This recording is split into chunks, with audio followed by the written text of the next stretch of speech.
Hello, the Language Monk here. Welcome to my video. Today we are going to talk about 10 ways to actually learn a language. Are you ready? Okay, let's go. We're going to start with 0, the foundation. And that is start with why. Yes, I know, that is the title of a book. But this is also very, very essential. This is absolutely essential. If you don't have any precise reasons why you are starting something, being learning a new language or a new skill, when the tough time comes, and trust me, they will, you are going to experience more friction than usual, trying to go from where you are to where you want to go. Starting with why does help, but do not delude yourself. It will not ease any of the difficulties that may arise. However, it will give you some traction to keep you going. Okay, moving along. Number 1, be ready to work. There is no way around it. There is no magic potion that you can drink and suddenly you will wake up being able to understand another language. The ideas which we will discuss here are meant to be simple but not easy. Simple does not mean easy. Remember, nothing that is really worth our efforts is easy or comes fast. Number 2, have an open mind. Yes, it sounds easier said than done. When you are learning a language, you are also learning a new way of seeing the world, which might utterly contradict your own culture's practices and beliefs. So you need to calm down, breathe, and let it be. Yes? The world is not going to explode because you find out that the way you do things is not the way of doing them. On the contrary, getting to know another culture with a different set of beliefs than yours might actually broaden your horizons and strengthen the knowledge of your own culture. You might be surprised by what you rediscover about your culture that you just took for granted. Number 3, do not be afraid to make mistakes, for it is absolutely okay to do so. What's more, they are inherent to the learning process. Think about the time when you were a baby and you were learning how to walk. Didn't you stumble and fall repeatedly? Yes, you did.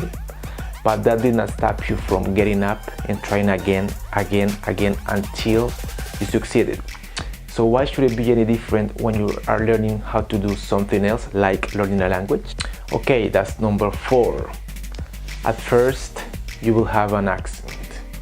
And you probably still do, even if you are proficient. But guess what? Accents are sexy. So don't make the mistake of being paralyzed because you won't sound like a native speaker from the get-go. What's more important is being able to communicate.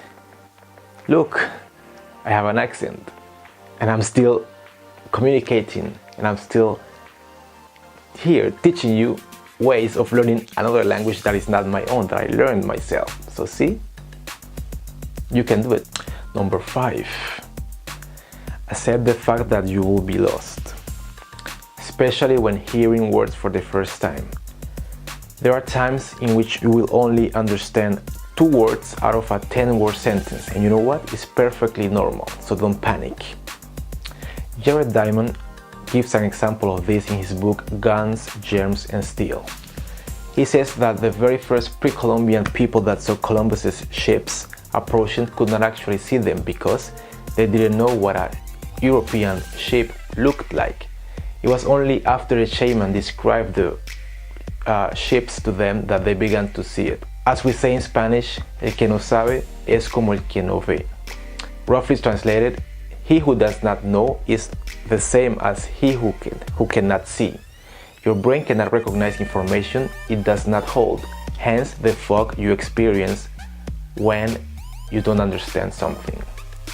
For the longest time, I thought that the line "C notes by the layers" in Notorious B.I.G.'s Big Papa said "Sea-doos by the lakes." It was only years after I first listened to that song that the pennies dropped. no pun intended. When I did understand what the song actually said and what it meant, it's all about the paper.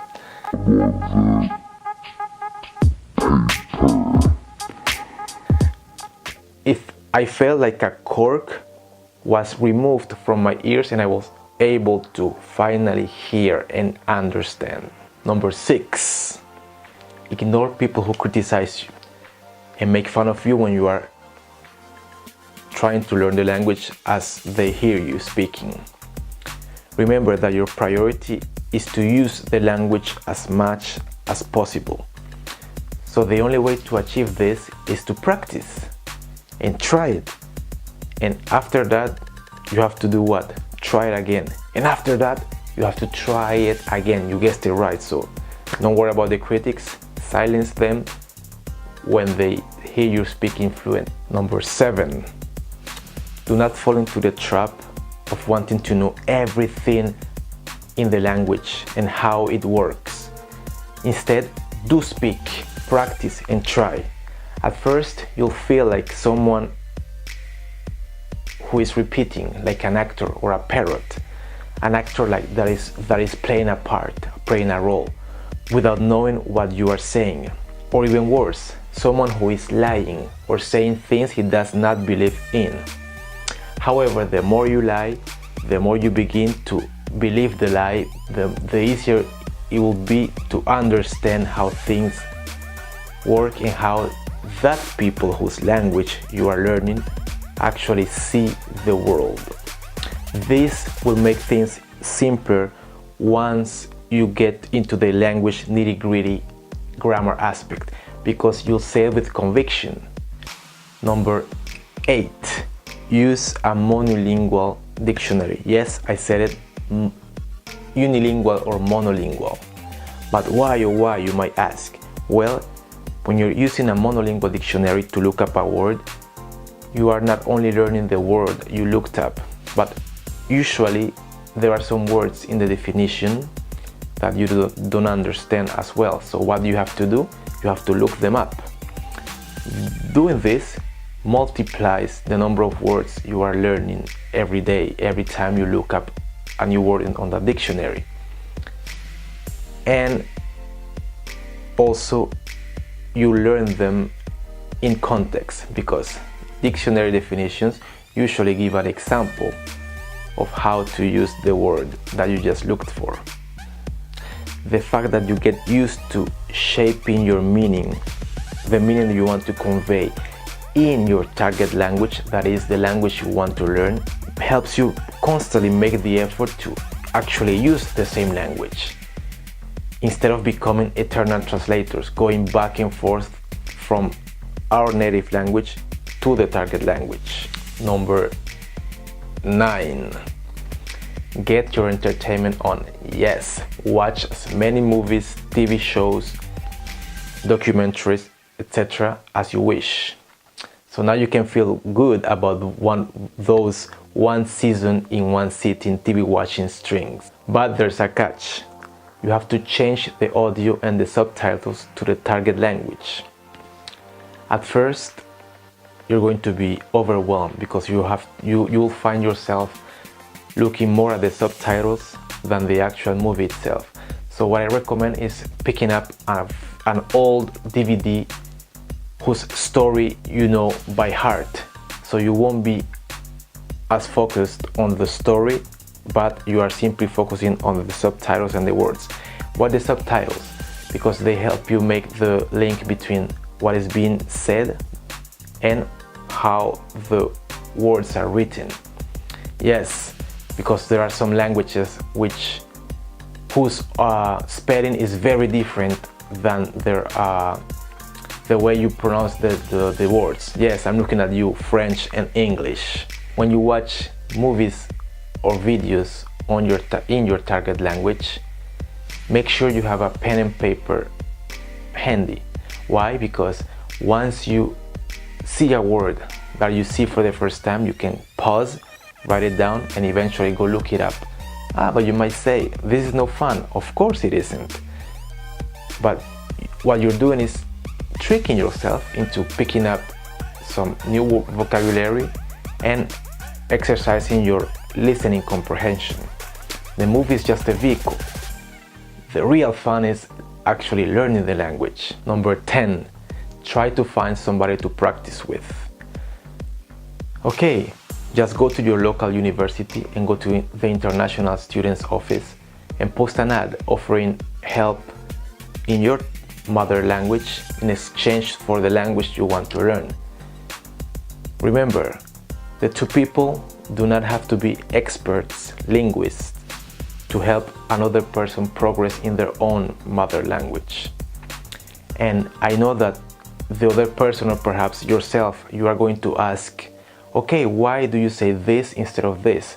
Just give a straight and simple answer. You can say, okay, yes, what you want to say might be grammatically correct, but when we speak, we say this rather than the thing you want to say. And that answer should be enough for the time being. What you want to do is talk, conversate, speak, and use the target language. You don't live near a university? Just post an ad on Craigslist or your own local version of it. Or there are some apps that help you practice with people learning your own language. There are many apps for that. Okay, so there you have it. 10 ways to actually learn a language. If this video was of some value to you, give it a like, share it with at least one friend so we can help spread the word.